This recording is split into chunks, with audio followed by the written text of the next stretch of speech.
líder, gracias a todos los que se han conectado. Para mí siempre es un motivo de alegría poderme dirigir a ustedes para conversar, para intercambiar algunos puntos de vista. En esta ocasión lo vamos a hacer relativo al tema de la autoría y participación. Así que gracias por conectarse, gracias por estar presentes acá conmigo. A los que han encendido su cámara, a la doctora Albertina, al doctor Jason, a Julie, muchas gracias. Hacen que yo me sienta que no estoy hablando solo con Reader, porque imagínense, sentirme que hablo solo con Reader sería harto complicado, ¿verdad? Entonces, los estoy viendo a todos ustedes y eso va a hacer mucho más amena nuestra sesión y nuestra presentación. Gracias por conectarse. Muy bien. Lo primero que les quiero decir es que el tema que se me ha pedido abordar no es un tema sencillo. No es un tema sencillo. Es un tema bastante complejo. Es un tema que va a requerir que yo haga uso de algunos ejemplos, de alguna dinámica para poderlo entender. ¿De acuerdo? Vamos a hablar sobre la participación delictiva. Autoría y participación delictiva. No sé si me permiten compartir mis diapositivas. ¿Se puede ver? ¿Se ve? Sí, doctor. Sí, doctor. Sí, doctor, sí se ve. Sí, doctor, Genial. sí se ve las diapositivas perfectamente. Perfecto. Vamos a ver entonces el tema de la autoría y participación. Muy bien. Una idea inicial, una idea con la que vamos a empezar esta sesión es haciéndoles saber, comentándoles a ustedes que normalmente cuando se comete un delito, normalmente en los hechos delictivos, intervienen varias personas, interviene más de una persona. Entonces, cuando en la comisión de un hecho delictivo interviene más de una persona, ahí vamos a estar hablando de la figura que se conoce como la autoría y la participación. Esto es cuando interviene en la comisión del delito más de una persona. Hay que diferenciar grados de participación cuando eso es así. Cuando un delito lo comete una sola persona, pues no vamos a tener mayor problema de esos, ¿verdad? Porque finalmente el que lo comete es el autor y se acabó el asunto, ¿no? Pero cuando intervienen varias personas, ahí sí va a tocar diferenciar los grados de autoría y los grados de participación para los efectos del reproche penal y para los efectos de la dosificación de la sanción que se va a imponer. Por eso es importante establecer los grados de participación. En el Perú es hasta 6 títulos de imputación con los que las personas les podemos vincular con un delito. ¿De acuerdo? Le podemos vincular como autor directo, le podemos vincular como autor mediato, le podemos vincular como coautor, le podemos vincular como instigador, como cómplice primario y lo podemos vincular como cómplice secundario. Hay hasta 6 formas de que a las personas les podemos imputar la comisión de un delito. ¿De acuerdo? Entonces, en esta sesión lo que yo voy a tratar un poco es de explicar cómo es que se les pueden imputar a las personas dentro de esas 6 formas. ¿Sí?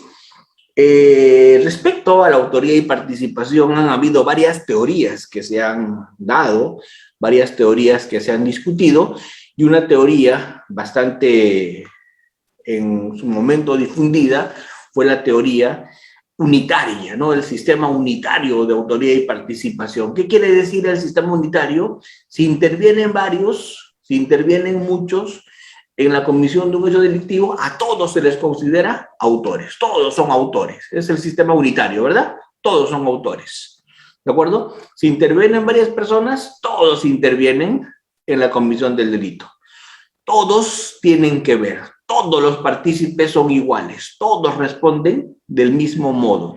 No hay posibilidad de hacer diferenciación ni en cuanto a la parte subjetiva, ni en cuanto al aporte causal, ni en nada. Todos responden por igual. Ese es el sistema unitario. En el Perú, el sistema unitario únicamente se sigue para los delitos culposos. En delitos culposos seguimos un sistema unitario en el Perú. ¿Qué quiere decir eso? Si intervienen varias personas en un delito culposo, todos van a responder como autor, ¿verdad? En el Perú no tenemos nosotros una forma diferenciadora en delitos culposos.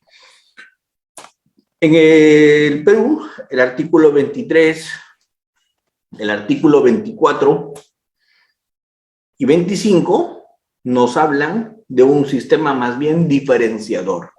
Nos hablan más bien de un sistema que diferencia entre autores y partícipes, ¿no? El 23 me dice el que realiza el hecho, está hablando del autor directo, el que lo hace por medio de otro, está hablando del autor mediato, y los que lo realizan conjuntamente, está hablando de los coautores. Y en el artículo 24 hablan de la instigación, cuando se dice el que determina a otro dolosamente a cometer el delito. El instigador, ¿cierto? Y el artículo 25 habla del que colabora, del que coadyuva, del que presta auxilio para la realización del hecho punible, y ahí está hablando de los cómplices. Este sistema diferenciador se da en la complicidad. En el Perú, los sistemas diferenciadores se aplican para delitos dolosos. Conclusión de la primera parte que estoy diciendo, el sistema unitario, o sea que todos son autores, se sigue para delitos culposos, y el sistema diferenciador, que permite distinguir entre autores y partícipes, se distingue para delitos dolosos, ¿de acuerdo? Y ahí hablamos de autores y hablamos de partícipes. Dentro de los partícipes hablamos de cómplices e instigadores. Eso es el sistema diferenciador que sigue nuestro código. Dentro del sistema diferenciador vamos a distinguir o vamos a diferenciar entre autores y partícipes según varios criterios.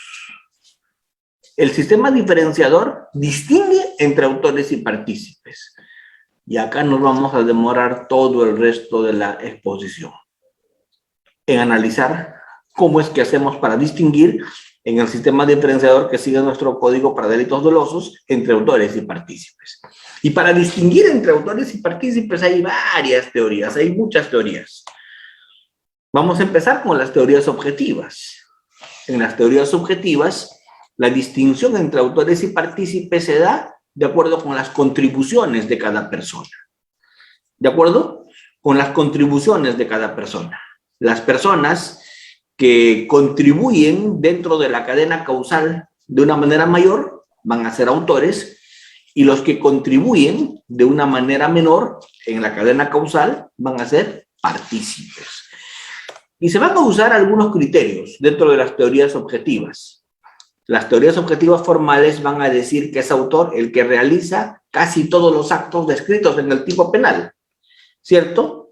Pero los que no realizan activamente participación en el hecho ilícito y simplemente coadyuvan, van a llegar solo a ser partícipes.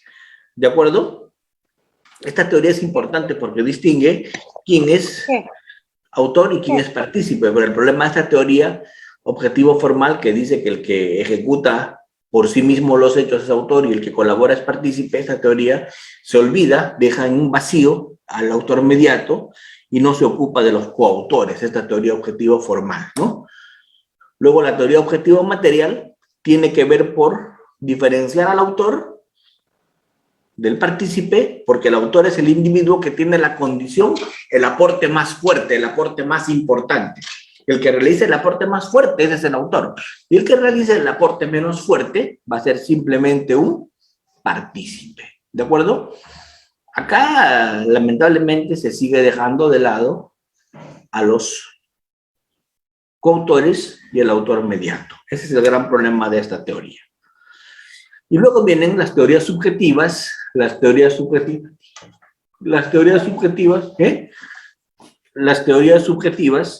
tienen que ver con la realización de la distinción entre autores y partícipes sobre la base de algo más complicado, y esto es el ánimo. El que actúa con ánimo de autor es autor, y el que actúa con ánimo de partícipe es partícipe. ¿De acuerdo? Ahí vamos a distinguir entre autores y partícipes estando al ánimos, estando a la voluntad, estando a cómo ha sido el aspecto subjetivo. Estas son las teorías subjetivas. Distinguen autores y partícipes de acuerdo con el ánimo.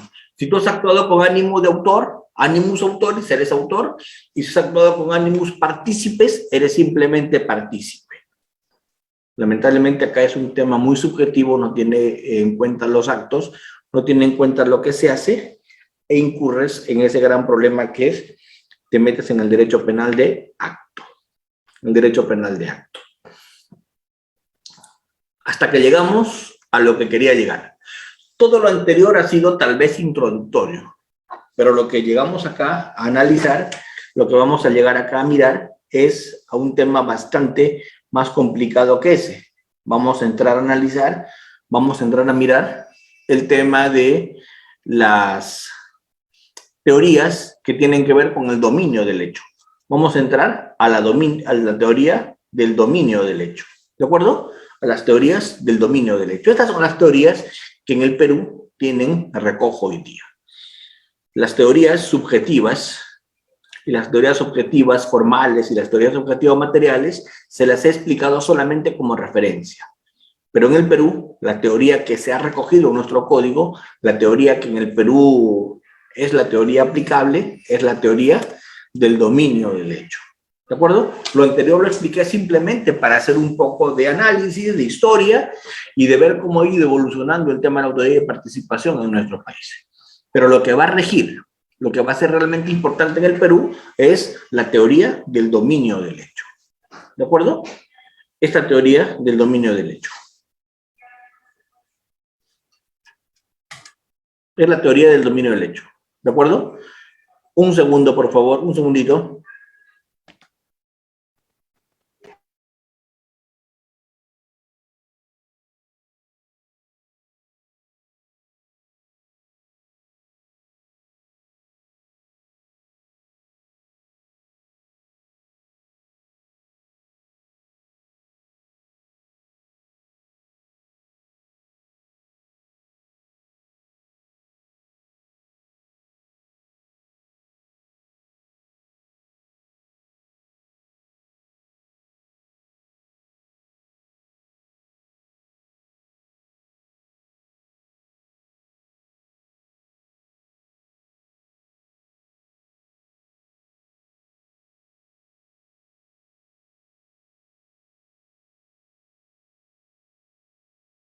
Disculpen la interrupción, continuamos entonces. A ver, retomando.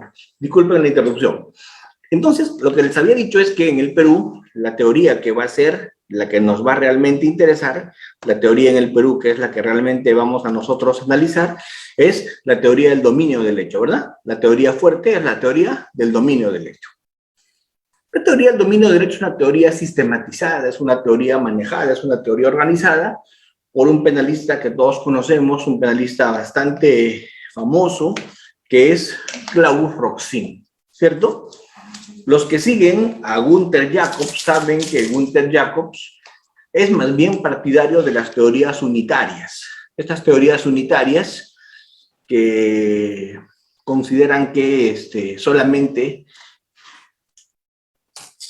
todos son autores, que no hay partícipes, son más bien teorías de postulación sobre el rol, ¿no? Todos van a ser autores, pero van a responder por el delito según el rol que infringen, según el rol que conculcan, ¿no? Es un poco lo que Jacobs aporta. Pero esta teoría de decir que todos responden como autores según el rol que infringen, según el rol que incumplen, esto no está vigente en el Perú, pues en el Perú no hemos recogido eso. El artículo 23, 24, 25 del Código Penal no recogen teorías unitarias. Solamente las teorías unitarias, que es que todos responden como autores, en el Perú se decide aplicar para delitos culposos, ¿cierto? Pero para delitos dolosos usamos teorías diferenciadoras, que diferenciamos entre autores y partícipes. Y ahí en esa diferenciación hemos elegido en el Perú la teoría del dominio del hecho, que es la teoría sistematizada, perfeccionada por Roxin, claro, y con algunos aportes también en su momento en autoría hechos por otros de sus discípulos, ¿no? Pero vamos a empezar a analizar lo siguiente. Teoría del dominio del hecho, que es la teoría aplicable en el Perú. Y en este marco, lo primero que les voy a decir es que La teoría del dominio del hecho en el Perú se aplica únicamente para delitos dolosos, ¿de acuerdo? Para delitos dolosos. Para delitos culposos, teoría unitaria. Para delitos dolosos, teoría diferenciadora, y dentro de las diferenciadoras, la teoría del dominio del hecho. No se aplican en el Perú las subjetivas ni las objetivas, sino las teorías del dominio del hecho. Y en las teorías del dominio del hecho, ¿a quién vamos a llamar autor? ¿Quién va a ser el autor? En las teorías del dominio va a ser autor aquella persona que tenga el dominio del hecho. Autor va a ser el que tiene el dominio del hecho. ¿Quién es el que tiene el dominio del hecho? El que tiene el poder. Sinónimo de dominio es poder. El que tiene el poder sobre el hecho. Y el que tiene el poder sobre el hecho es el que decide. Decide qué se hace, cómo se hace, hasta qué momento se hace, decide aspectos ejecutivos del delito, aspectos esenciales en la ejecución del delito. ¿De acuerdo? Ellos van a ser los autores. El autor va a ser el que domina el hecho. ¿Y quiénes vamos a llamarle partícipes? El instigador y los cómplices van a ser los partícipes, pero no tienen dominio del hecho, no dominan el hecho. El instigador determina y el cómplice coopera. El cómplice favorece. El cómplice facilita, pero no domina. ¿De acuerdo? El dominio, según Claude Roxin, se distingue o se manifiesta en tres formas. Hay tres formas del dominio. Hay tres formas del dominio. La primera forma de dominar, la primera forma del dominio o la primera forma de dominar es el dominio de la acción o el dominio del hecho. ¿Cómo domino la acción o cómo domino el hecho? Cuando decido qué hacer, hasta qué momento hacer, cómo hacer, cuándo parar. Tengo el poderío, el señorío del hecho. Ese es el que domina el hecho. Y el que domina el hecho es el autor directo. Mientras que el autor mediato no domina el hecho. El autor mediato no tiene dominio sobre la acción, no domina el hecho. El autor mediato lo que va a dominar es la voluntad. El autor mediato tiene dominio, pero ¿dominio de qué? Tiene dominio de la voluntad. ¿De la voluntad de quién? De la voluntad de esa persona que va a ser que va a ejecutar el hecho, ¿cierto? El que domina el hecho simplemente va a dominar la voluntad del que ejecuta el hecho y lo va a dominar, ya vamos a ver, a través del engaño, a través de la coacción, a través de la intimidación, así va a dominarlo, ¿de acuerdo? Lo va a dominar de esa manera. Y por último, tenemos el codominio funcional, que es el que funciona en los coautores. ¿Y qué es el codominio funcional que funciona en los autores? ¿En qué consiste el codominio funcional que funciona en los autores?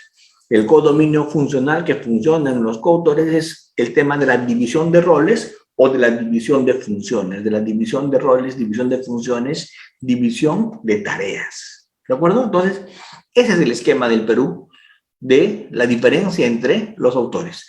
Los autores dominan. Los autores tienen el dominio de algo. El autor directo domina la acción, el autor mediato domina la voluntad del que ejecuta el hecho, y los coautores tienen un codominio funcional porque se han dividido roles, se han dividido el trabajo. La Corte Suprema ha dicho en el Perú que nuestra justicia se basa en el dominio del hecho. La Casación 367 del 2011 de Lambayeque indica que la teoría aplicable en el Perú por la Corte Suprema, ya si la Corte Suprema lo manifiesta de esa manera, tenemos que ser respetuosos. Dice que en el Perú se discute la teoría del dominio del hecho y se aplica la teoría del dominio del hecho, que es decisiva para diferenciar autores y partícipes. Y la Suprema misma dice lo que dice Roxin: será autor quien tenga el dominio del hecho delictivo y partícipe el que sin dominar el hecho ayuda o colabora. ¿De acuerdo? Eso es un poco lo que dice nuestra norma y lo que dice la jurisprudencia. En el Perú, los partícipes no dominan el hecho. Los partícipes no tienen el dominio del hecho. Los partícipes simplemente cooperan, pero actúan en el hecho de otro. El partícipe no tiene un hecho propio. El partícipe actúa en el hecho de otro. El partícipe se suma al hecho de otro a colaborar, a coadyuvar, pero el partícipe no tiene un hecho propio. El partícipe siempre va a tener un carácter accesorio, porque el partícipe es una figura accesoria del principal. El principal va a ser el autor. ¿De acuerdo? En el Perú, repito una vez más, la distinción entre autores y partícipes se hace únicamente en delitos dolosos, porque en los delitos culposos o delitos imprudentes se sigue la teoría unitaria. La teoría de la división solamente se aplica en delitos dolosos. En delitos culposos o imprudentes no se distingue entre autores y partícipes. Entonces, entramos ya con fuerza en nuestra sesión de hoy para ya analizar una por una cada figura que me han pedido tocar. La primera que vamos a analizar es la teoría del autor directo. Y empezamos con la pregunta: ¿quién es el autor directo?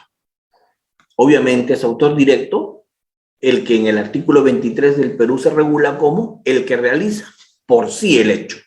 ¿Quién es el autor directo? El que realiza el hecho por sí. O sea, si alguien decide sustraer un bien, ¿quién será el autor directo?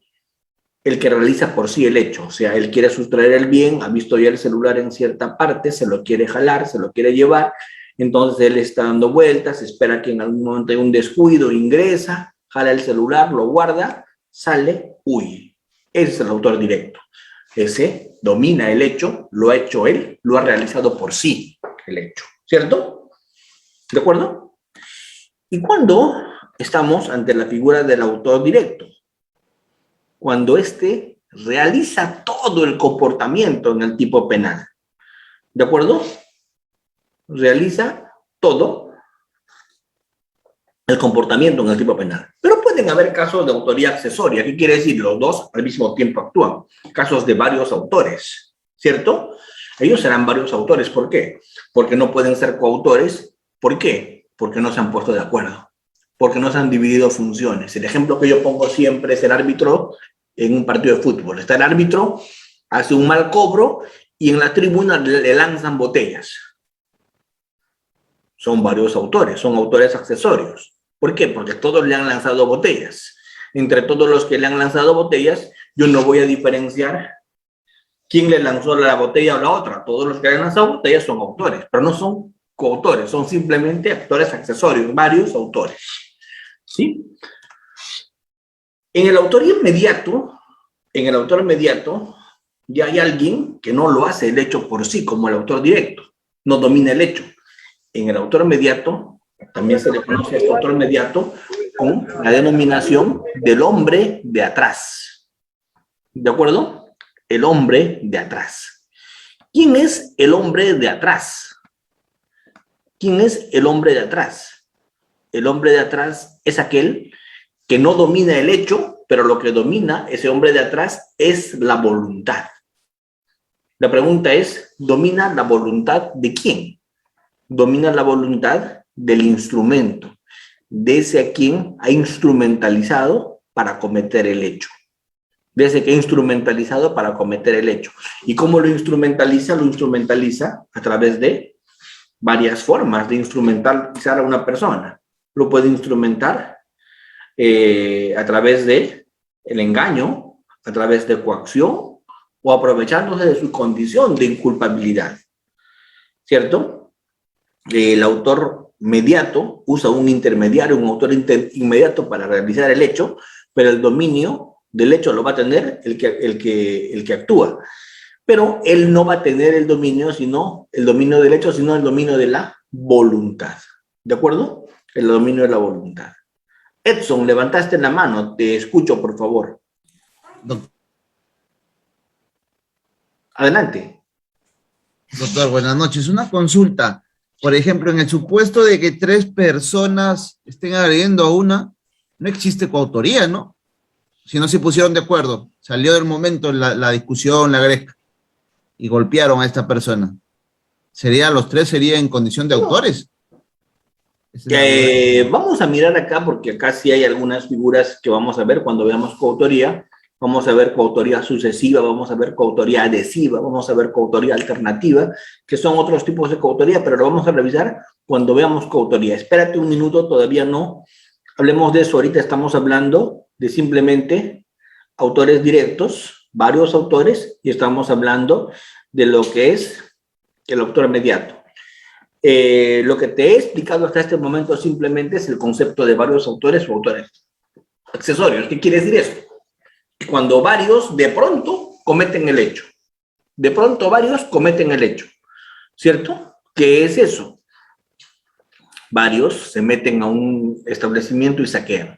Pero esos que saquean, que salen con la radio, con las cosas del establecimiento, ni se conocen, ni se han puesto de acuerdo, ni se han dividido funciones. Entonces ellos no pueden ser coautores, ¿cierto? ¿Ellos qué tendrían que ser? Varios autores. ¿Sí? No sé si me entiendes eso. Sí, doctor, sí, ya lo entendí perfectamente.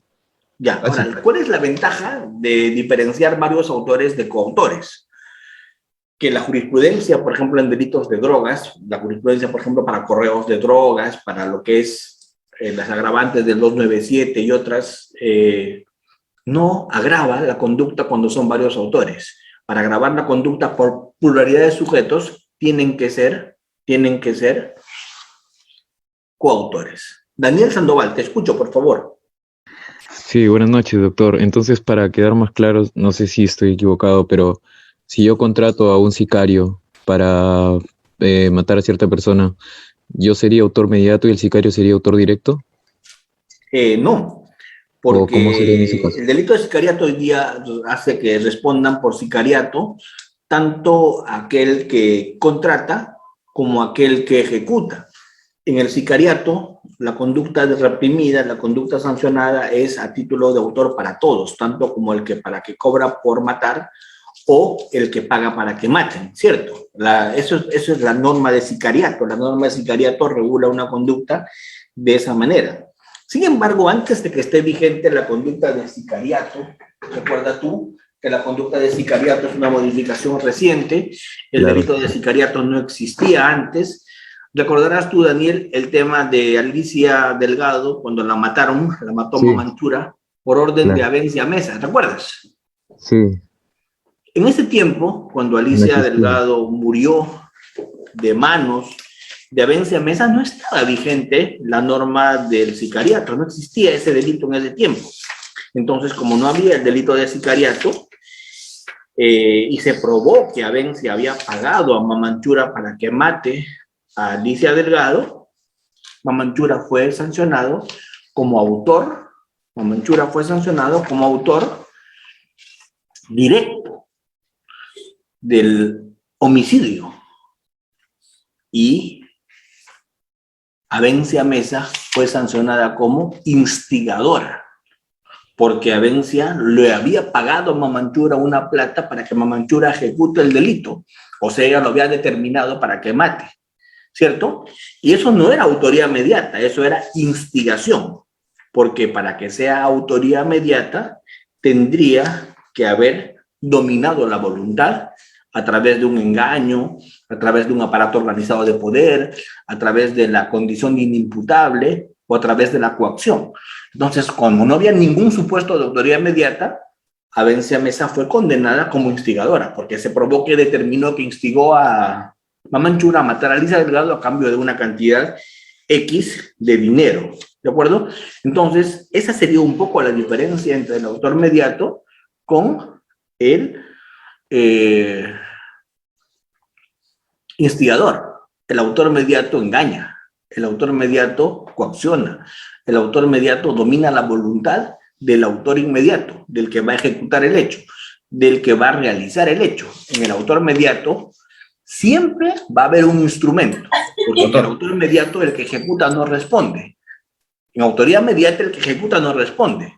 El que responde es el autor mediato, el hombre de atrás, porque el que ejecuta o es un inimputable o actúa sin voluntad porque lo engañaron, o actúa coaccionado también porque hay una vis compulsiva o una vis absoluta en su contra. Entonces, quien va a responder en autoridad mediata, por regla, es el autor mediato, pero el que ejecuta no, porque el que ejecuta no tiene voluntad. ¿De acuerdo? Y para terminar... Entonces el autor mediato, como dijo, entonces tiene que haber un engaño en cierta parte. No solamente un engaño, también puede ser autor mediato por coacción. Te pongo el ejemplo, Daniel. Si yo te apunto con una pistola y te digo, apedrea esa casa, rompe esos vitrales de lujo, y tú, porque tienes mi pistola que te apunta en la cabeza, apedreas los vitrales y los rompes. Yo pregunto, ¿tú qué eres?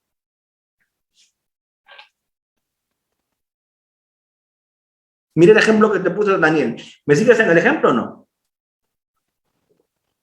Sí, doctor. Yo te apunté con la pistola en la cabeza, ¿cierto? Sí. ¿Y ahí tú qué hiciste? Cuando te apunté, te asustaste, ¿cierto? No querías morir, ¿verdad? Claro. Sí, por miedo realicé.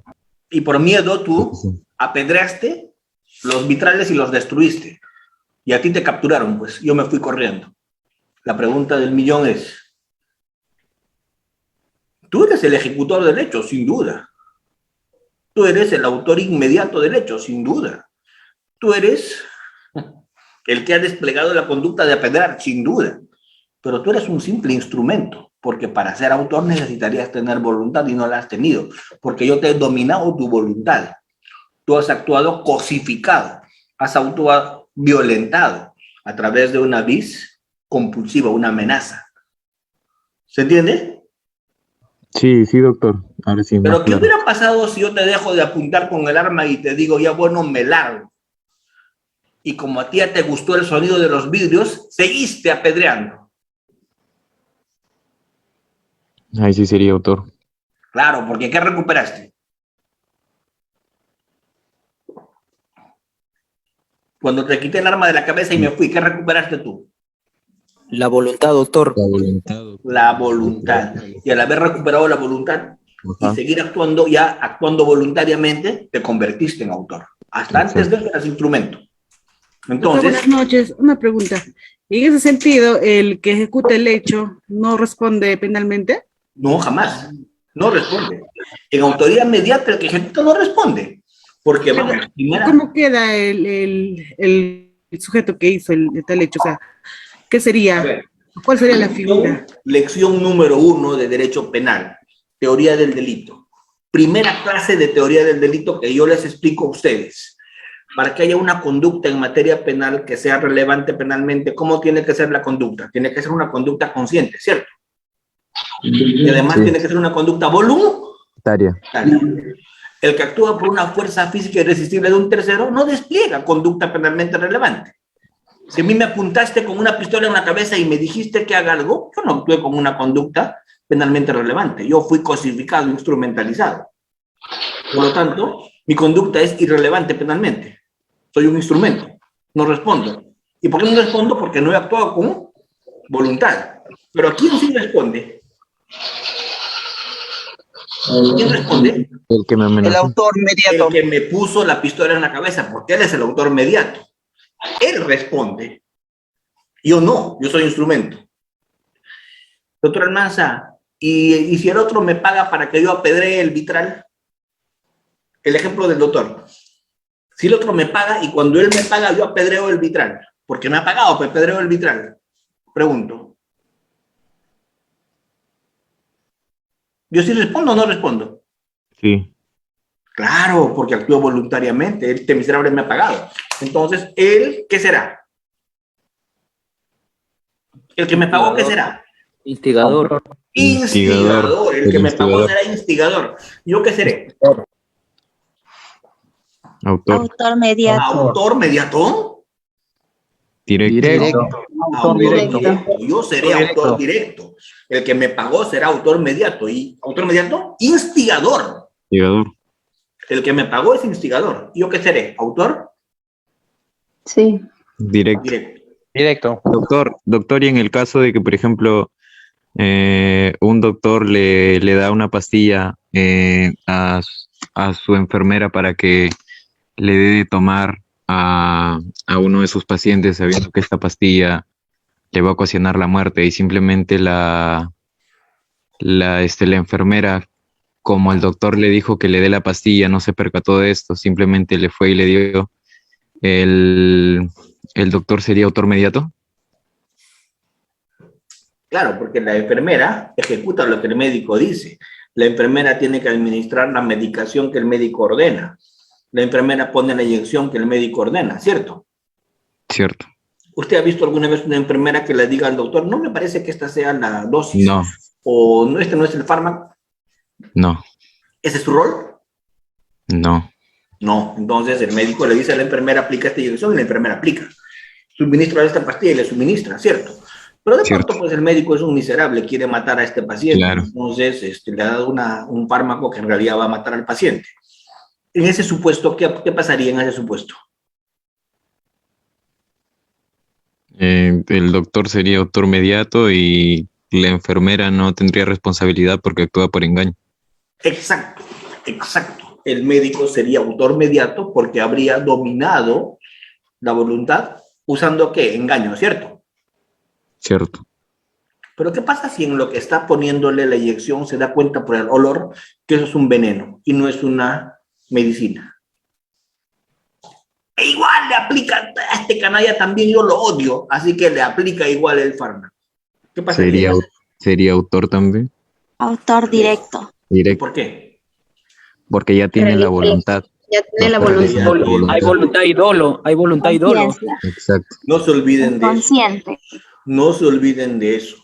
Eso es muy importante que lo entiendan. Cuando hay autor mediato, hay instrumento. Y cuando hay instigador, hay autor directo. Jamás pueden coexistir el autor mediato y el autor directo. O es uno o es otro. El autor mediato, ¿con quién juega? El autor mediato juega con un instrumento. Y el autor directo, ¿con quién juega? Con un instigador. Pero jamás pueden juntarse, a menos que se trate de autoría mediata en aparatos organizados de poder, que es una excepción. A menos que sea eso, nunca se pueden juntar el autor mediato y el autor directo. Julio, Kiara, han levantado la mano, por favor, los que han levantado la mano, adelante. Doctor, una consulta. Julio, vamos. Julio. Sí, no, para de repente un poco aclarar el tema, ¿no? No me queda un poco claro. La diferencia, entonces, ¿cuál sería entre el instigador y el sicario, ¿no?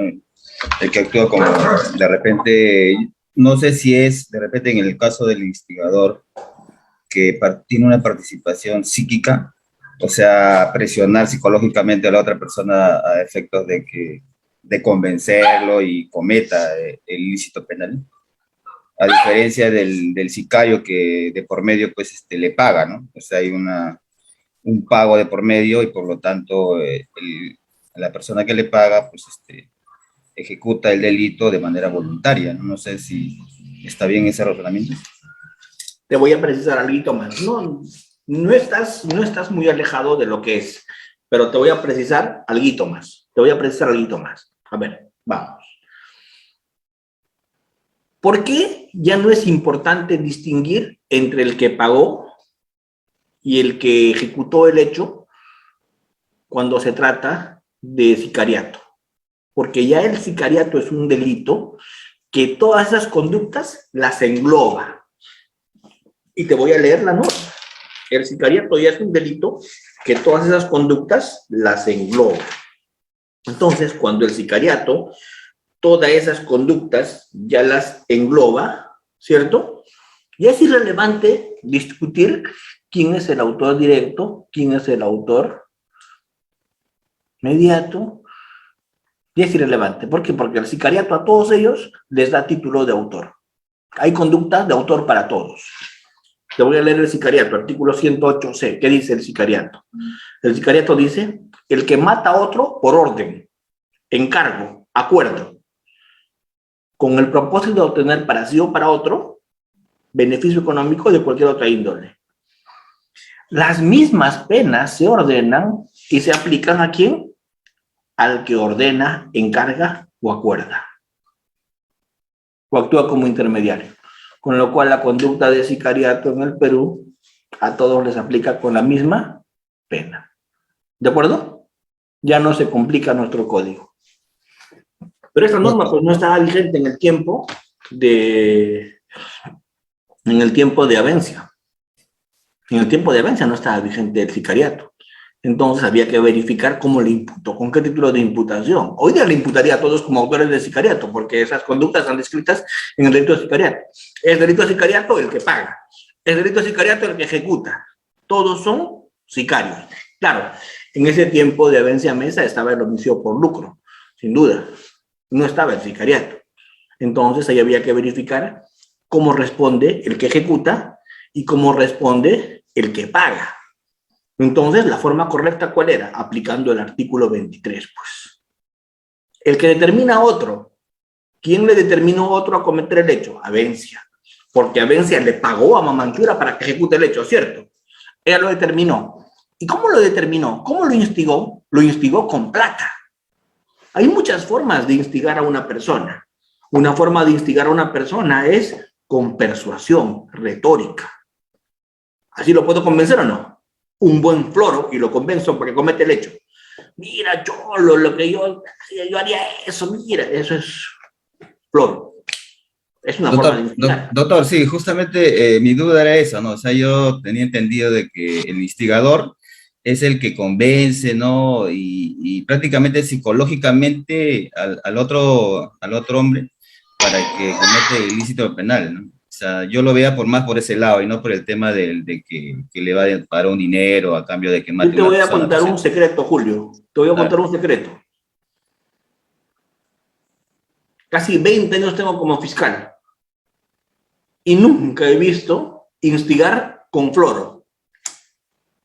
Claro, justamente. Las instigaciones como son siempre. Claro, por eso le... Las instigaciones como son siempre. Claro, todo con dinero. Y siempre claro, con dinero, pero antiguamente, esto, antiguamente, por ejemplo, los profesores en las cátedras hablaban sobre ese tema, ¿no? O sea, que es que esa es la diferencia de un profesor que es teórico y de uno que ve... Claro, que uno en la práctica es distinto, pues, ¿no? En la práctica es que es la verdad, pues, o claro, sea, así es. a ver, vamos, yo no te voy a explicar la tabla de carneades, ni te voy a poner ejemplos del libro. ¿Para qué? Si veo 100 casos al día, ¿para qué? ¿Me entiendes? ¿Para qué te tonteo con ejemplos del libro? Pregunto, en todos los casos de encargo, ¿cómo es que funciona? En todos los casos de encargo, funciona así. Mira, ventaja, beneficio, dádiva, promesa. Todo eso sirve para convencer y para determinar a otro para que cometa el hecho. Un favor sexual, ¿va? Mira, si le pegas, si le revientas sus cosas, si lo chancas, salgo contigo. ¿Ves? ¿Es una forma de determinarlo o no? Claro. ¿Con qué lo estás convenciendo? Ofreciéndole qué cosa. Amor. ¿Ven? Doctor, entonces la figura de instigación ha quedado desplazada en todo caso por la figura del sicariato, ¿no? Porque ahora... No, es que el tema del sicariato únicamente va por temas muy puntuales. ¿Por qué? Mata. ¿Se entiende? ¿El sicariato a qué se refiere? Matar a otro. Matar. Pagar a otro, claro. Pero matar. Ajá. O sea, el sicariato es un delito de muerte. Así es. Y ahí en daños, en violación, ahí sigue habiendo autor mediato. Y en el caso, por ejemplo, que no logra matar a esa persona, sino lo hiere mortalmente, por ejemplo. No, pero igual, pero es sicariato, así no muera. Claro, por eso. Porque el encargo fue para que lo mate, ¿sí o no? Así es. A ver, te voy a poner un ejemplo a ti, Julio, a ver, para que lo termines de entender. Tú vas a hacer el ejemplo. Te vuelvo a apuntar con la pistola en la cabeza y te digo que violes a tu compañera. Claro. ¿Puede ser o no? Claro. ¿Y tú qué haces? Por temor, si me está apuntando con una pistola, tengo que hacer lo que el otro dice. No mete un, así es, un tiro entonces empiezas a desvestir, empiezas a hacer todo, a ponerle en la posición adecuada, ¿cierto? Claro. Y cuando ya estás listo, yo bajo el arma y digo, hasta acá nomás, y me voy, ¿cierto? Claro. Pero tú ya estás motivado, pues. Así que, ¿qué haces? Sigues. No, ya, pues, ya, yo de propia voluntad cometo el delito de violación. Claro. ¿Qué recuperaste? A no ser que la víctima también tenga deseos de, ¿no? Ah, guapo eres. No hay delito. Doctor, o sea, con ese ejemplo el delito que nos está indicando, se podría decir que el sistema diferenciador para los delitos dolosos se aplica excepto el tema del sicariato, porque ahí se estaría aplicando el sistema unitario. Tal cual, Edson, tú lo has resumido mejor que yo. Se aplica para todos los delitos dolosos el sistema diferenciador de autor mediato y de menos para sicariato. ¿Por qué? Porque el sicariato a todos los considera en un solo saco, ¿cierto? Claro, claro. Doctor, y con respecto a ese ejemplo de que estaba indicando de que el médico le dio esa pastilla que era veneno, le da, ¿cómo se llama?, al enfermero, y el enfermero le da al paciente, ¿ahí se aplica lo que es el principio mínimo de solidaridad al prójimo? No, ¿O no tiene nada que ver? No, porque se supone que el médico allí da el fármaco, porque es cada uno. En un establecimiento de salud, si vas a mirar, tiene un rol, ¿cierto? ¿Cuál es el rol del médico? El rol del médico es poner la inyección. Pero en el caso del enfermero, que sabiendo... No, pero por eso, pues vamos. ¿Cuál es el rol de cada uno? Claro, el que da la receta es el médico, pues ¿Y el enfermero para qué está? para que haga caso a lo que le dice el médico. Claro. Para eso está, cada uno tiene un rol específico. Entonces, alguien que es un funcionalista radical, alguien que sigue la teoría del funcionalismo radical de Jacobs, te podría decir, sí, pues, pero si el enfermero se da cuenta que es el fármaco, igual lo aplica, ¿qué más da? Total, mi rol es poner la inyección, ¿no? ¿Cierto?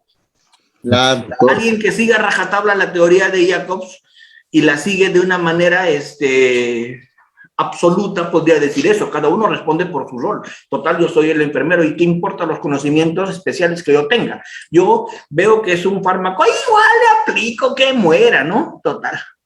¿Cierto? Yo soy el que aplica, yo no soy el que receta, ¿verdad?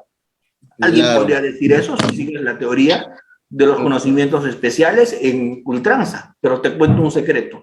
Hasta el mismo Jacobs que ha dicho que si es inminente, hay un contexto caótico. Y cuando hay un contexto caótico, sí se te reprocha lo que haces, ¿no? Sí. Pero algunos de sus discípulos de Jacobs, pues, quieren contradecir a su maestro en su propia teoría, ¿no? No, esta teoría no admite excepciones. Así que mi cliente no responde porque él se limitó a cumplir su rol. Y su rol es poner la inyección. Y si, claro, se dio cuenta que esa inyección era un veneno porque la olió, sí, pues, pero igual aplica, pues.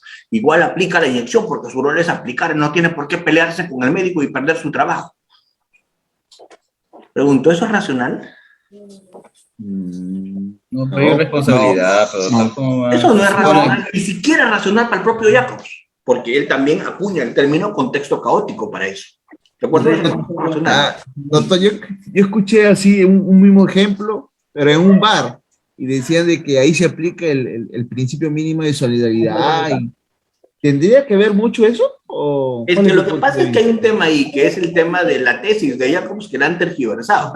La tesis de Jacobs de los conocimientos especiales es del estudiante de biología, que le han debido escuchar 100 veces en las clases de la universidad, ¿cierto? El estudiante de biología, el tipo que está llevando a la mesa unas algas, una ensalada de algas, y se verifica y se percata que el alga es venenosa. ¿Y por qué verifica eso? Verifica eso, ¿por qué? Porque es estudiante de biología y sabe que el alga es venenosa. Entonces, ¿qué hace? Le pone al comensal y espera que muera para verificar si lo que le han enseñado en la universidad es cierto. Y efectivamente, pues el comensal se muere porque se intoxica con el alga, ¿verdad? Entonces, ¿qué dice Jacobs? Esos conocimientos especiales no se le pueden imputar a él. ¿Por qué? Porque hay que ser objetivos y no hay que ser subjetivos. Él está en rol de mozo, y el rol de mozo es llevar la comida y servirla, no verificar la calidad del alimento, ¿verdad? Ahora, si él tiene un conocimiento especial, es un aspecto muy subjetivo que no es relevante en este momento. Eso es lo que dice Jacobs, y con eso se recibe de profesor titular con esa tesis, la tesis de los conocimientos especiales, que es la que más o menos mencionas basado en eso, en el tema de los conocimientos especiales. Pero, sin embargo, después el propio Jacobs recula porque sabe que su teoría se está volviendo impresentable, ¿cierto? Y empieza a acuñar fórmulas como la del tema del contexto caótico, ¿cierto? O sea, sí es inminente que está incumpliendo el otro. ¿Cómo le doy a cada volumen? Miren, y voy a poner No el sale, ejemplo. mira, volumen. A ver, por favor, los que no van a preguntar, les ruego apaguen su micro.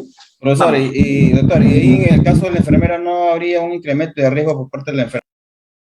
A ver, voy a explicar esto. Dame un segundo, voy a explicar esto. Doctor, disculpe. Entonces, en eso también entra a tallar lo que es la teoría de la imputación objetiva cuando, por ejemplo, yo que quiero enviar por este medio de envíos, por ejemplo, Rappi, ¿no? Envío un paquete y la persona que está de repartidor obviamente no va a revisar lo que yo estoy enviando. Yo le mando una bolsa o una mochila con 3 kilogramos de cocaína y lo lleva y después a lo intervienen, él se libraría de responsabilidad penal, ¿no? Como se estaba hablando anteriormente, lo que usted decía. Por eso mismo, Revisión de regreso. es lo que yo te quiero decir. A ver, escúchame bien. Eso es de IACO, la provisión de regreso. A ver, no, pero escúchenme bien una cosa. ¿Qué les dije cuando empecé esta sesión? ¿Qué les dije? Cuando empecé esta sesión les dije una cosa muy importante y que la voy a repetir en este momento. Cuando me piden hablar de autoridad y participación, yo podría explicar autoridad y participación en 10 minutos y decirles, las teorías son las unitarias y las diferenciadoras. Las teorías diferenciadoras se aplican en el Perú para delitos dolosos, y entre las teorías diferenciadoras, la que se aplica en el Perú es la teoría del dominio del hecho. No se aplican las teorías subjetivas, ni las objetivas, ni formales, ni materiales. La teoría del dominio del hecho distingue entre autores y partícipes por el dominio. Los autores tienen dominio y los partícipes no tienen dominio. El autor directo domina el hecho, el autor mediato la voluntad y los coautores tienen codominio funcional. Entre los partícipes que se suman al hecho de otro y colaboran y coadyuvan, estamos el cómplice primario y el secundario. Primario, apoyo esencial, y secundario, apoyo prescindible. Teoría de la escasez. Punto. El que da algo que es escaso en colaboración es primario, y el que da algo que no es escaso en colaboración es secundario. Y el instigador es el que determina a otro a cometer el hecho. Y lo determina con ventajas, dádivas, promesas, para que cometa el hecho el otro. O simplemente persuasión retórica. Terminamos la clase. Pero no es así. Autoría y participación es muchísimo más complejo que eso. No puedes entender autoría y participación si no entiendes imputación objetiva. ¿Cómo diferencias a los partícipes de los que simplemente cumplen una conducta neutral si no entiendes imputación objetiva? Porque si no entiendes imputación objetiva, a todo el mundo lo mandas como partícipe porque todo el mundo habría colaborado en un hecho o no.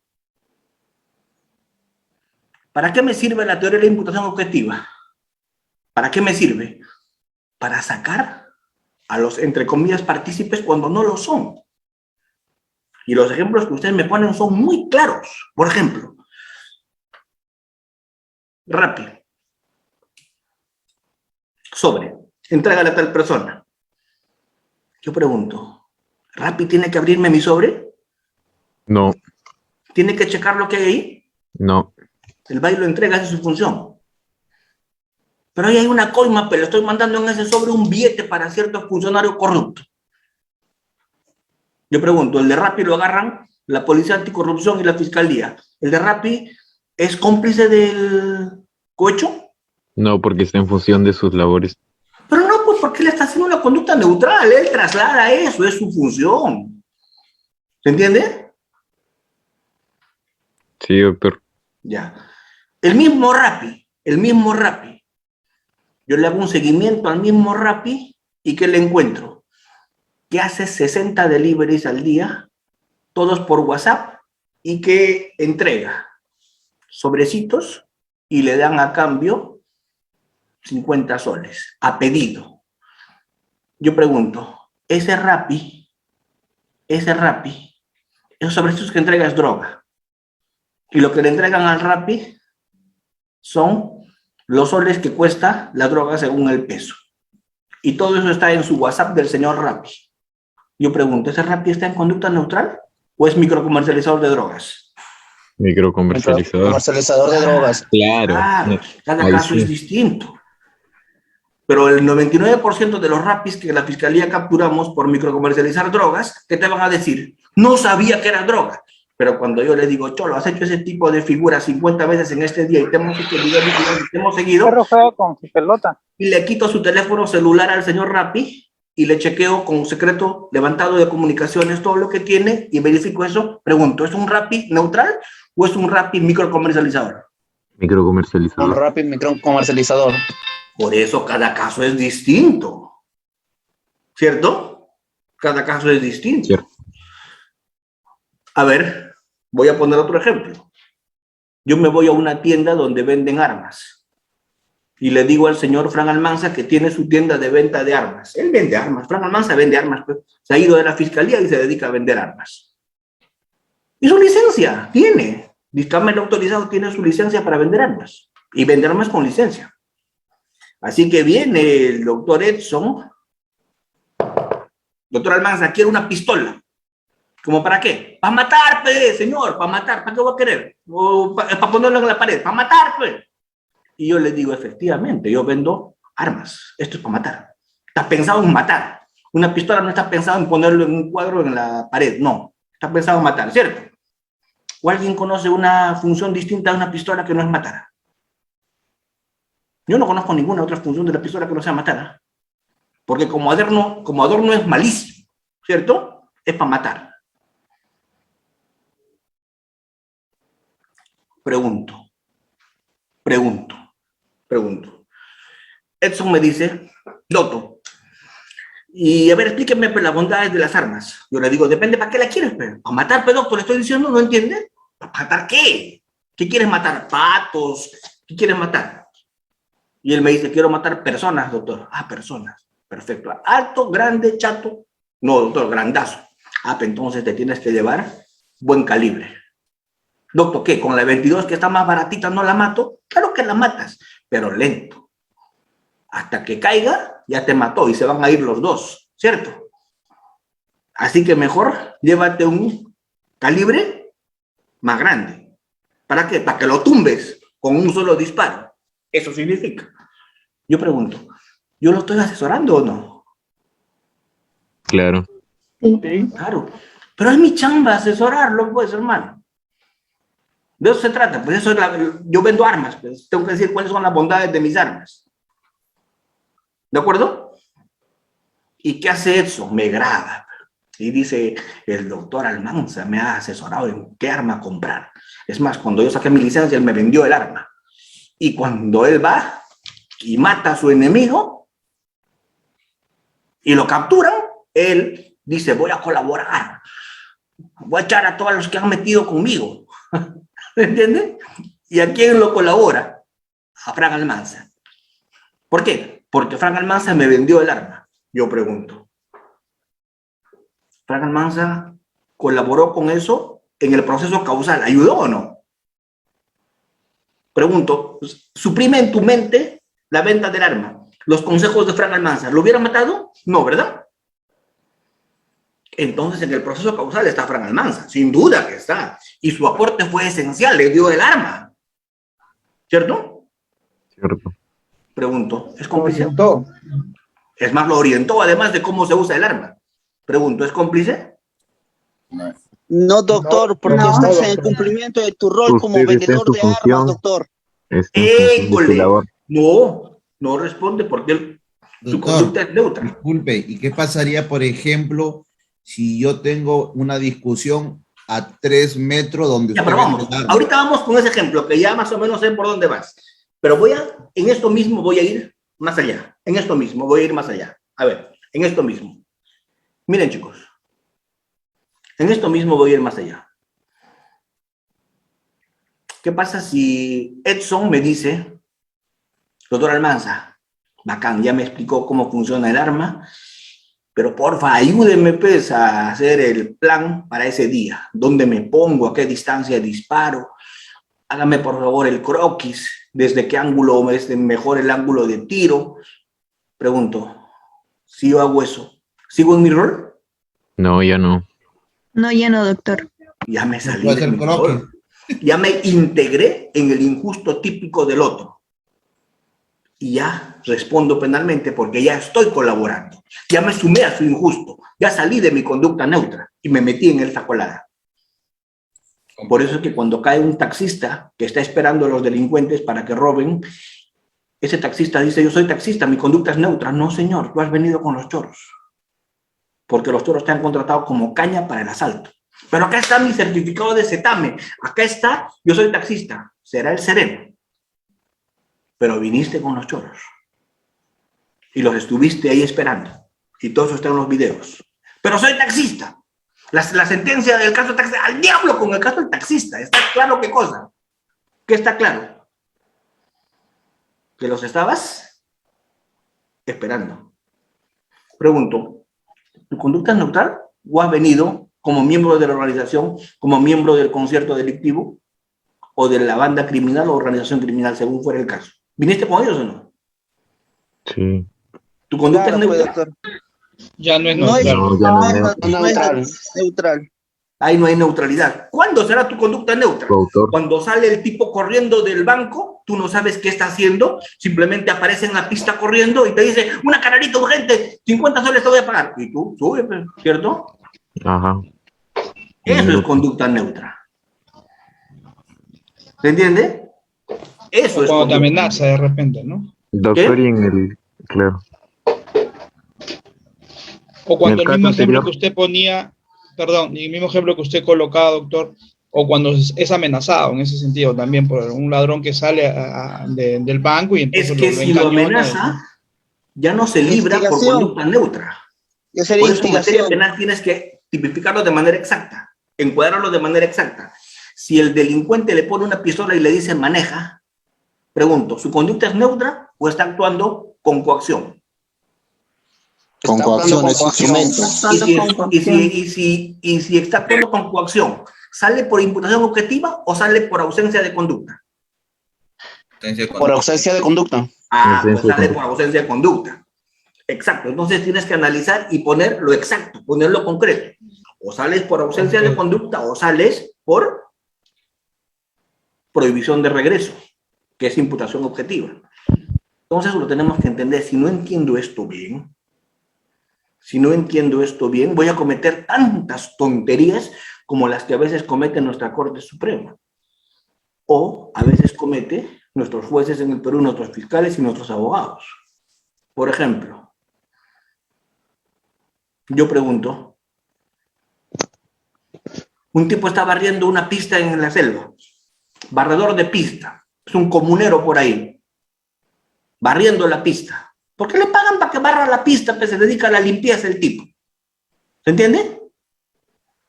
Entonces te voy a pagar 50 soles, anda, bárreme la pista. Está barriendo la pista, pero le han dicho que barra la pista.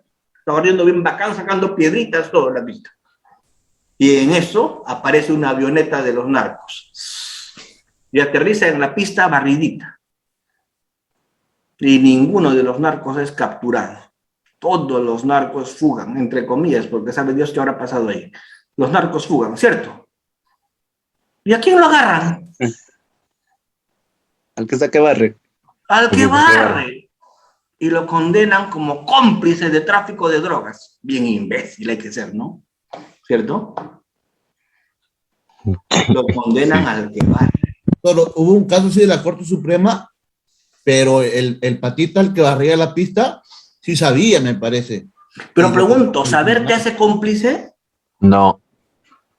No. A ver, mira, Edson, con tu mismo ejemplo. Con tu mismo ejemplo. Yo tengo mi tienda de venta de caldo de gallina. Y vienen dos patas que son choros, pero entran a mi tienda. Oye, ustedes, acá, laburando. Señor Almanza, laburando. Vamos a entrar más tarde, un par de golpes que vamos a dar. Ah, bacán. Pregunto, yo como vendedor de caldo, ¿no le debo vender porque sé que son choros o no? No. No. ¿O le debo vender igual? Le debe vender igual. Mi negocio, pues. Imagínate el que vende cerca al Congreso. ¿Cierto? Le vende a pura. ¿Cierto? A ver, vamos. Entonces, yo estoy acá, digo cerca del Congreso, no por los congresistas, sino por el barrio rojo que hay atrás. A eso me refiero, no vayan a pensar mal, ¿cierto? A veces tergiversan mis opiniones, ¿no? Vamos, entonces, los señores vienen y me dicen, y me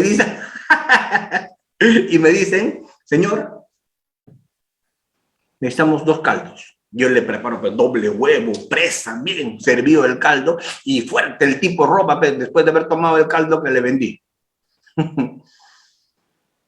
Pregunto, con mi contribución calórica, ¿robaron mejor o no? Sí. Entonces soy cómplice del robo, pues ayudé al robo. No. ¿Por qué? No. Fundamentalo. Tú eres el abogado del que vende caldo, fundamentalo.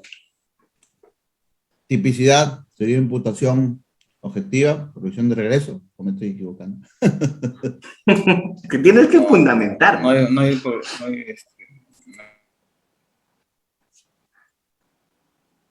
Fundamenta.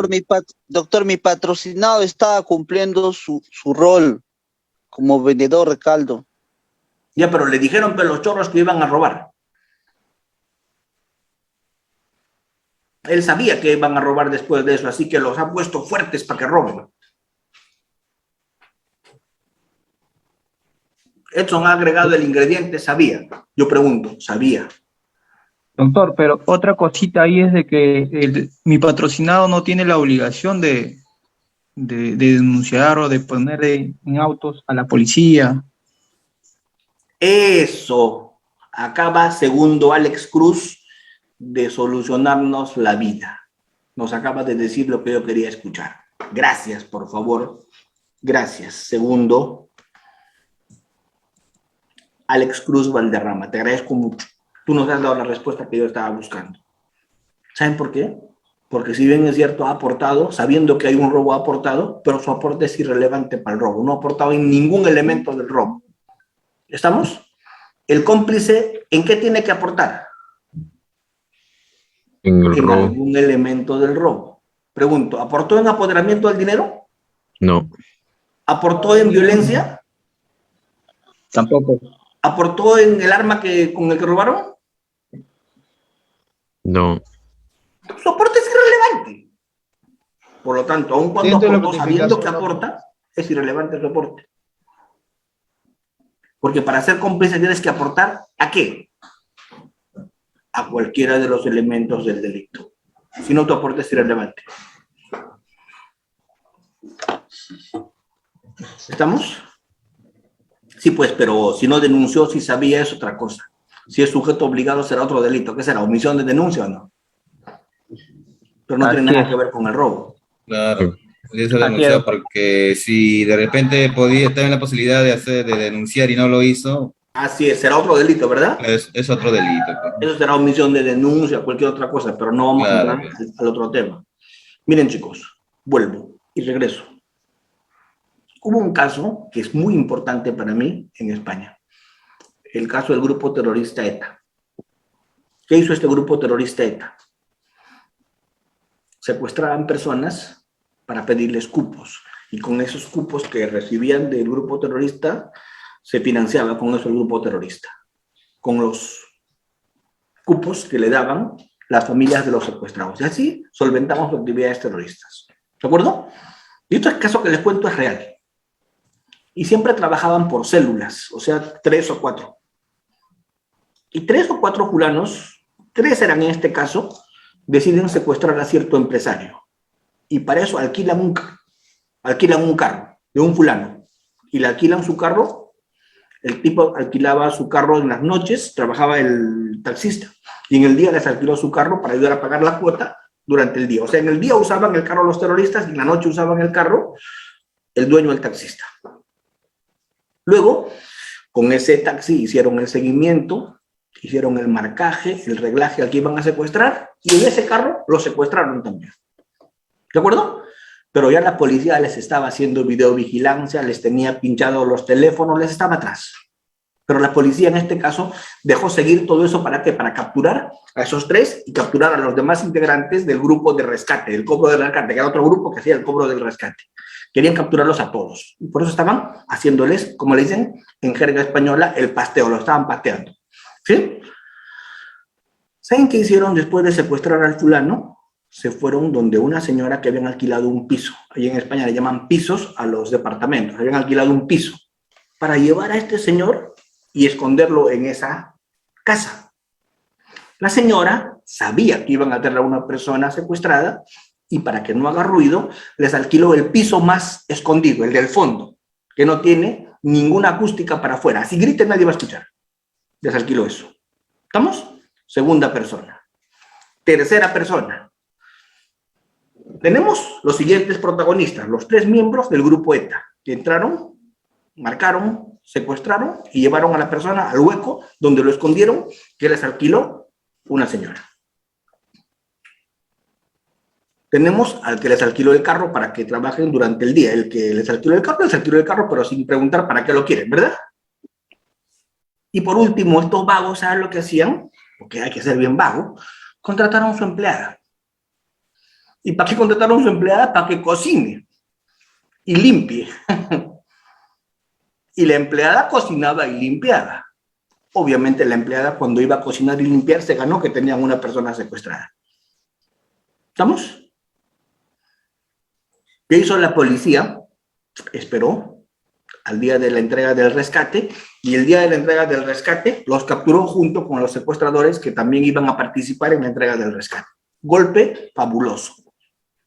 Pero como los policías, así como en Perú, en España, saben muy bien la operatividad policial, saben muy bien el tema de sus protocolos, sus actos de función, pero no estudian pues derecho penal. Derecho penal no es para que estudien los policías, es para que estudien a los fiscales, ¿cierto o no? ¿Qué hizo la policía? La policía los capturó al taxista, lo capturó a la señora que alquiló el piso, lo capturó a la señora que limpia y cocina y a los terroristas. Yo pregunto, los capturó a todos. Llegó el tema hasta la Corte Suprema y la Corte Suprema en esa resolución dio una clase de autoría y participación. Muy bonito. Y mi pregunta es para todos. ¿Los terroristas cómo responderían? ¿A título de qué? Coautores. Perfecto. Los terroristas serían coautores. Coautores. Espectacular. Bingo. Bien. ¿El que alquiló el carro responde o no? No responde, doctor. No responde. Fundamenta. ¿Con qué lo sacarías?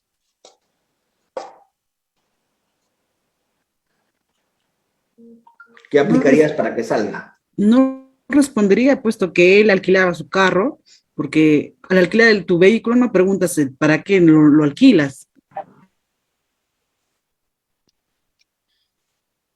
Perfecto, no respondería porque alquiló su carro. Provisión de regreso. Y no se responsabiliza a él que hagas con el carro. Provisión de regreso, ¿cierto? Perfecto. Voluntad directa para el delito. Neutral, él alquila el carro. Mi amor. No había una voluntad directa para el delito, doctor. Además de eso, ¿su conducta es neutra o no? Claro. Él alquila un carro. Y en el aspecto subjetivo también él desconoce qué van a hacer con el carro. Perfecto. Aun cuando su aporte fue esencial, ¿ah? Su aporte fue esencial, porque sin el carro no secuestran, ¿cierto? Claro. Pero ¿qué le salva a él? No sabía del delito. Prohibición de regreso. ¿Conducta? Y no, Se cayó. ¿no? Así es. Desconocía. Él, El chivato, mira cómo se cae. Vamos. Y ahora tenemos las dos señoras. La señora que limpia y la señora que alquila el piso. ¿Las dos responden? ¿Ninguna responde o solo una de las dos responde? La dueña En este caso respondería la dueña la que alquila el piso, el último piso. porque sí sabía, o bueno, tenían un cuarto exclusivamente Cómplice. para personas que secuestran, ¿no? Porque obviamente dice que es un lugar bien escondido, bien Creo que amoblado para ese tipo de casos. Solo es la dueña, porque la dueña es la garante. dueña del inmueble, pero no la que cocina ni la que hace limpieza del piso. La dueña vendría a ser la pero las garante. dos sabían que tenían una persona secuestrada. Sí, pero Doctor, como la cómplice limpieza primaria la de y limpieza sabía, pero ella la solamente, limpieza cómplice secundaria, doctor. Las dos sabían. Por la condición de garante, doctor. No, no es garante. no habría condición de garante ahí con la empleada. La empleada solamente sería la función de limpiar la casa, cocinar, claro, sabiendo que es una persona secuestrada, pero tampoco respondería penalmente ella, ¿no? Porque solamente está cumpliendo su rol. No, doctor, pero yo considero Pero que ella las dos sabía. personas sí responderían en calidad de partícipes, toda vez que la señora, la que alquiló el piso, tenía pleno conocimiento que iba a ser, que tenían una persona secuestrada, así como también la empleada tenía pleno conocimiento que había una persona secuestrada y cocinaba para mantener con vida a esa persona secuestrada. O sea, su aporte de ambas personas sí eran esencial en este caso. La habitación tenía una circunstancia especial y esencial para que pueda permitirles mantener en secreto al secuestrado. O sea, por lo tanto, esa conducta sí era esencial y la que alquila sí responde. Ya está. Cómplice. Les voy a explicar algo muy simple, chicos. Y muy simple. Con esto, de pronto vamos a entender algo que tal vez no hemos entendido hasta este momento. Cuando realizas la conducta de partícipe, tienes que integrarte al injusto de otro. El partícipe no tiene su propio injusto. El partícipe se integra al injusto del otro. ¿Y cómo se integra al injusto del otro? Aportando en el injusto. ¿Qué es aportar en el injusto? Aportarle unos elementos de ese delito. Yo pregunto, la señora que alquiló la casa, ¿aportó en qué? En un elemento, ¿cierto? La señora que alquila la casa sí, pero la que limpia no Pero está vamos uno aportando por uno. nada. La señora que limpia la casa, vamos a ver después. Estamos en la señora que alquila el piso. ¿La Sí, señora aporta. que alquila el piso aporta o no? Sí. Sí, ¿Y por qué aporta? En el injusto. Porque en esa casa le iban a tener de rehén. Sin ella no se hubiera podido cometer el hecho, ¿o sí? No. No. Claro, se integra. No, es que tenía una condición especial, tenía esa ¿Qué casa, brindó? que era la que tenía seguridad, clandestinidad, para que no ¿Y qué más permitía brindó? El lugar donde a la persona tenían de qué. De rehén. De rehén. Y eso fue lo que dijo la Suprema en España. Dijo, la señora de la casa responde. ¿Por qué? Porque además de saber que es un tipo subjetivo que no analizamos ahorita, sino después, pero brindó un aporte al injusto, a uno de los elementos del injusto. ¿Cuál es? La privación de la libertad. Aportó en eso. Porque sin su ayuda no hubieran podido privar de qué. De su libertad. Aparte es un aporte esencial. Un aporte esencial. ¿La otra señora aportó? No. No. Ni esencial ni accesoriamente. Su conducta fue irrelevante. ¿Por qué? Porque darle de comer a los vagos, porque limpiar el piso donde viven, no es una conducta esencial ni no esencial para el secuestro. Es una conducta neutra total. No se ha integrado al injusto, no ha colaborado en el injusto. ¿De acuerdo? Pero sí fue sancionada la señora. ¿Saben por qué? Doctor, ¿y el conocimiento que tenían? Por eso fue sancionada, pues, por omisión de denuncia. Pero no por el secuestro. Por el secuestro, ¿quiénes fueron sancionados? Los 3 secuestradores como coautores. ¿Quiénes fueron absueltos? El dueño del carro y la señora empleada. Absueltos. ¿Quién fue condenada como cómplice primario? La dueña de la casa. Y la señora empleada también fue sancionada, pero por omisión de denuncia. Claro, omisión de denuncia. ¿Se entiende? Sí. Porque para ser cómplice, ¿qué debo tener? ¿Qué debo integrar en el injusto típico de otro? El cómplice no tiene su propio injusto. El cómplice se integra en el injusto típico de otro. ¿Y cómo se integra en el injusto típico de otro? Con aportes. Aportes. ¿Estamos? Ok, doctor. Sí, doctor. Siguiente ejemplo, para ver si me han entendido. Siguiente ejemplo. Porque a veces yo puedo definir mecánicamente lo que dice el código, pero una cosa es que lo defina mecánicamente, otra cosa es que lo entienda, ¿o no? Ya, siguiente ejemplo. Yo soy albañil. Viene un fulano y me dice, quiero que me hagas una poza en mi casa. ¿Una poza? Sí. ¿Dónde? Ahí atrás, en mi patio. ¿Cómo quieres la poza? De 1 metro de altura. ¿Y para qué la quieres de 1 metro de altura? ¿A ti qué te importa? ¿Me entiendes? Por último, pues, no sé nadar. ¿No? ¿Me entiendes? ¿Qué hace la albañil? Sí. Hace la poza de 1 metro, pues, bien bacán la poza. Mayol y castiza. ¿Cierto? O sea, pero el albañil está pensando, ¿para qué querrá este? ¿No será para macerar droga? ¿No será para pisar coca? ¿Y si es pozo? ¡Ta! Mi chamba es ser albañil, yo construyo la poza, dice él, ¿cierto o no? Cierto. Y construye su poza, ¿no? Construye su poza. Al final, lo capturan al narco, con toda la droga ahí, macerando. ¿Estamos? Y Sí, doctor. identifican la obra, no, esta es obra del albañil tal. Pregunto, ¿el albañil responde? No responde. No responde. No responde No, porque doctor, está cumpliendo su labor.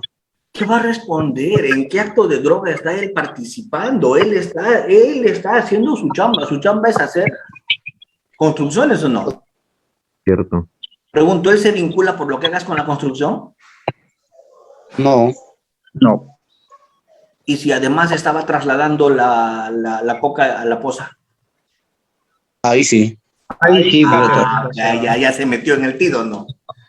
O si en todo caso le dicen construyen una poza porque ahí voy a Así hacer sí, no coca o algo. responde, porque su conducta es neutra.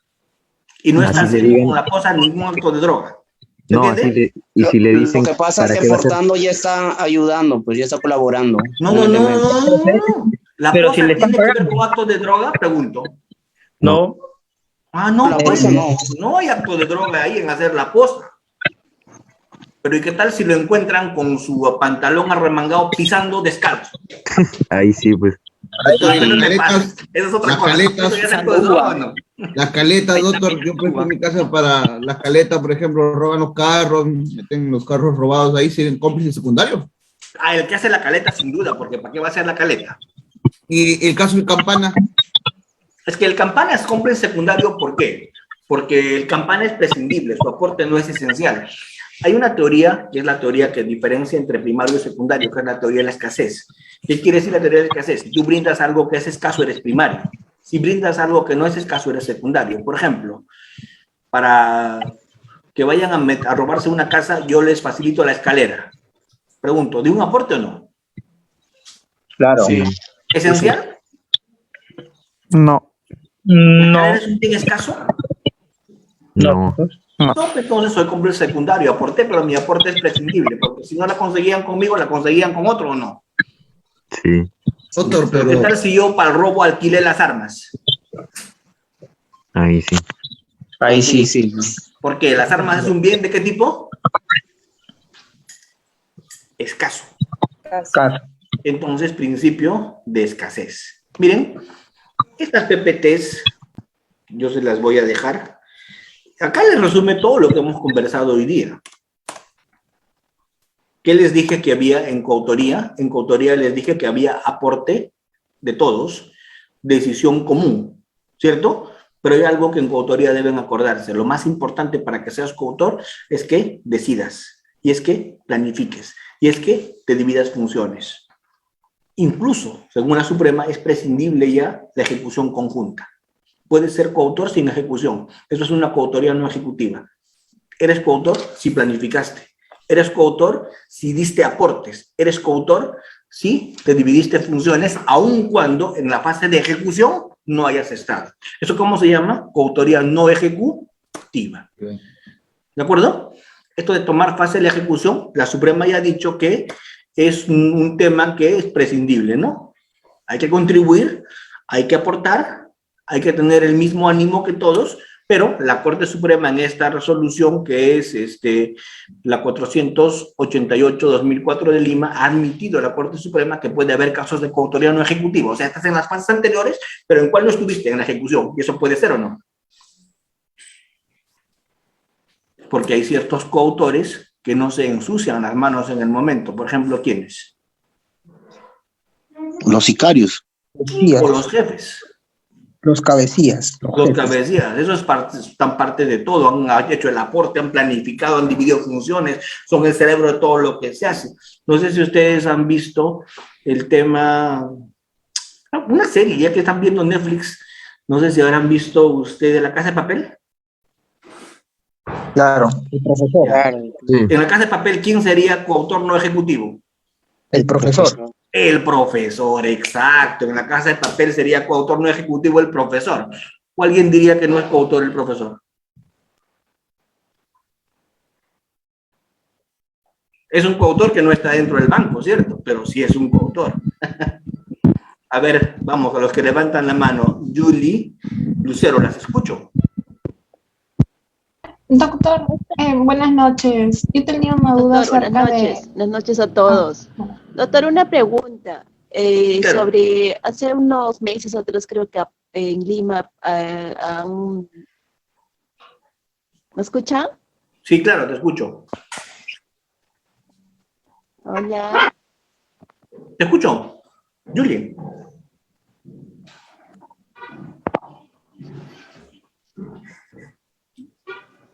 Julie, te escucho. Doctor, ¿me escucha? Clarísimo, Julie, pero tú no me escuchas a mí, creo. Sí, se va la señal donde estoy, doctor, disculpe. Doctor, una pregunta. ¿Se acuerdan que hace unos meses atrás, el año pasado en Lima, chaparon en Chosica a un grupo de gente de venezolanos, de así un montón, en una casa de Chosica? En una casa de Chosica grandote. ¿Y de qué manera, o sea, la dueña de esa casa, me imagino que con tanta gente que tenía dentro de su casa con bastantes armamentos, esa situación, ese delito, esos hechos, ¿de qué manera se podría pues calificar, ¿no? Como son cantidad de gente, cantidad de, creo que eran extranjeros que estaban pues con armamentos, ¿no? Cantidad en una casa en Chosica. Julie, recuerda mi ejemplo de España, del grupo terrorista ETA. Pero no me hagas hablar de un caso que puede terminar mañana en mi oficina. ¿De acuerdo? Porque con eso me dejarían fuera en automático. ¿Qué dirían? Que Almanza adelantó. Opinó. Así que en casos recientes no me meto a opinar por razones obvias. ¿Te das cuenta? Pero de casos históricos podemos hablar toda la noche. Porque son casos históricos, ¿cierto? ¿Ya? Pero vamos, antes de irme de la idea, ¿qué cosa quiero explicarles antes de irme la idea? Yo les agradezco mucho su intención, pero el partícipe no se olviden de una cosa. El partícipe contribuye en el hecho de otro. El partícipe no tiene su hecho. El partícipe colabora con el hecho del otro. No es su rollo. Pero el partícipe, ¿qué hace? Colabora. El partícipe no domina nada. El partícipe no tiene dominio, no decide, pero colabora con el hecho de otro, se suma al hecho de otro, se adhiere al hecho de otro, se integra para colaborar, pero no es su hecho, es hecho de él. El instigador, ¿qué hace? Provoca en el otro la decisión de cometer el delito, ¿verdad? El instigador, ¿cómo le provoca? ¿Cómo lo condiciona el instigador? ¿Cómo lo puede hacer?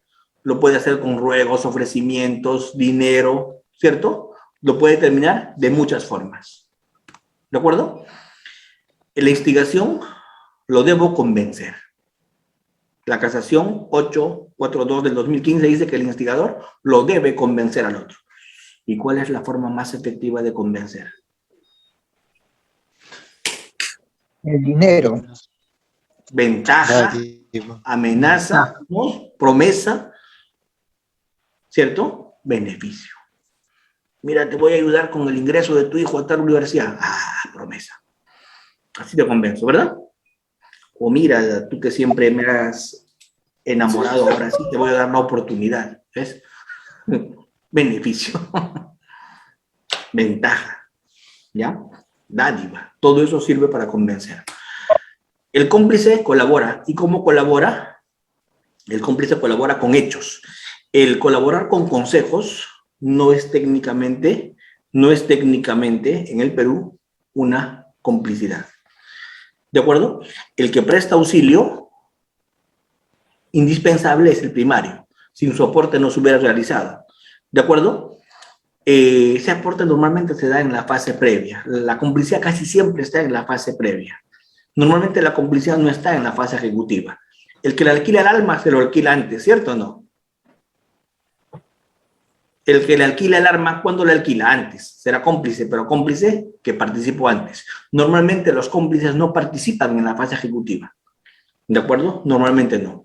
Y el cómplice primario es aquel que se le catapulta, se te considera así, por su aporte esencial. Casación 102 del 2016. Su aporte es esencial, su aporte es indispensable y por eso es que se le considera como una persona imprescindible. Sin su apoyo no se hubiera realizado el hecho. ¿Cierto? No existe, según la Corte Suprema, nuestra Corte Suprema que nos dice que no existe complicidad postconsumativa. ¿Qué quiere decir eso? Después de la consumación no hay complicidad. No existe complicidad postconsumativa. Esto nos dice la Corte Suprema, ¿cierto? La Corte Suprema de la Casación 363 del 2015 del Santa nos dice no hay complicidad postconsumativa. En otros países sí hay complicidad postconsumativa. En el Perú no. En el Perú la complicidad es hasta antes de la consumación. El que después de la consumación aparece será un encubridor. El que después de la consumación aparece será un, seguramente, receptador, pero no va a ser cómplice del delito. ¿De acuerdo? No hay complicidad posterior a la consumación. N pronunciamientos. La Casación 363 del 2015, el recurso de nulidad 2939 del 2015 nos dicen que no hay posibilidad de complicidad postconsumativa. ¿De acuerdo? Qué pena, doctores, hay algunos mapitas que también les estoy dejando acá.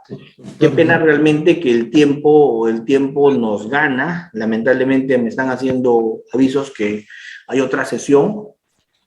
Qué pena, pero solamente, ¿qué quiero decirles?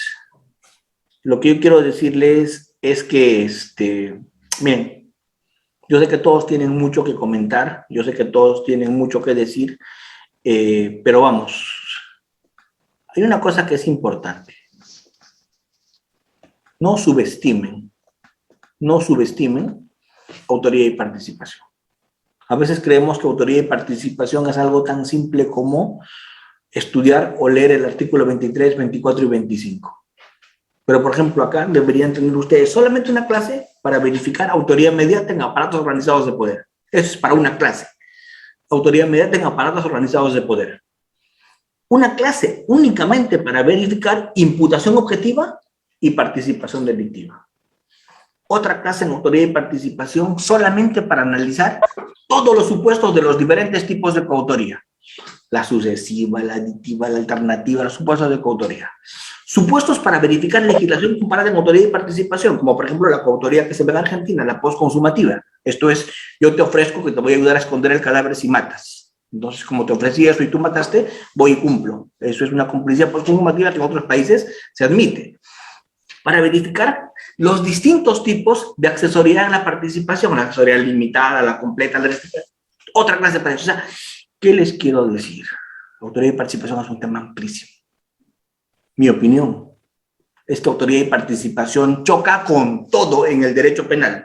Autoría y participación choca con conducta, choca con imputación objetiva, choca con tipicidad subjetiva, choca con causa, choca con todo. O sea, es un tema transversal, toca con todo. Y si autoría y participación no lo llevas bien, ahí tenemos problemas. ¿Por qué? Porque no vas a saber cómo imputar. Una clase únicamente para autoría y participación en delitos de infracción del deber, que es otro mundo. ¿O no? Ahorita hemos visto autoría y participación para delitos de dominio. Entonces, perdónenme, pero yo lo único que quiero es darle algún nivel de profundidad. No me gusta estafar a la gente cuando hablo. Me hacen preguntas, las respondo. Les presento un tema bien genérico para que se ubiquen. Me hacen preguntas, profundizamos. Pero quiero que entiendan algo. Derecho penal, o se estudia en serio, o se estudia en serio. Por ahí me escriben y me dicen si soy un experto en penal. No soy un experto. Pero todos los días de mi vida, hace como 20 años, estudio derecho penal. Y siento que me falta. ¿Se entiende? Y siento que me falta. Entonces, no es tan simple. ¿Por qué? Porque es la disciplina del derecho más más delicada. ¿Y por qué es la más delicada? Porque en el derecho penal, ¿de qué estás discutiendo? ¿De una propiedad? ¿O de la vida de una persona? Digo la vida, porque no estoy diciendo ni siquiera la libertad, la vida. Porque cuando a una persona se le manda un penal, ¿qué le cambia? La vida. ¿De acuerdo? Entonces, por eso es que mi invocación siempre va a ser que le pongan el máximo esmero al tema penal. Porque la parte del derecho, algunos más romántica, para mí, vital, es derecho penal. Porque es la peor invasión que una persona tiene en su libertad. El control penal. Es lo peor que el Estado te puede quitar, tu libertad. Lo más grave. No estoy minimizando civil, pero en civil hablamos de patrimonio. En penal hablamos de vida. Gracias, Rider, por la invitación y hasta otra oportunidad. Muchas gracias, maestro. Gracias, estimados participantes. Bueno, los temas que el doctor Fran Almanza Altamirano siempre toca son temas prácticos y la cual, estimados participantes, estamos totalmente agradecidos también con ustedes por interactuar constantemente en cada ponencia. Doctor, muchas gracias. Nos vemos, estimados participantes, el día sábado del Diplomado de Derecho Penal, parte general y parte especial, el día domingo con el doctor Luis Alberto Pacheco Mandujano. Gracias, doctor. Felicidades, que estén muy bien. Cuídense mucho. Es un honor. Gracias. Felicidades.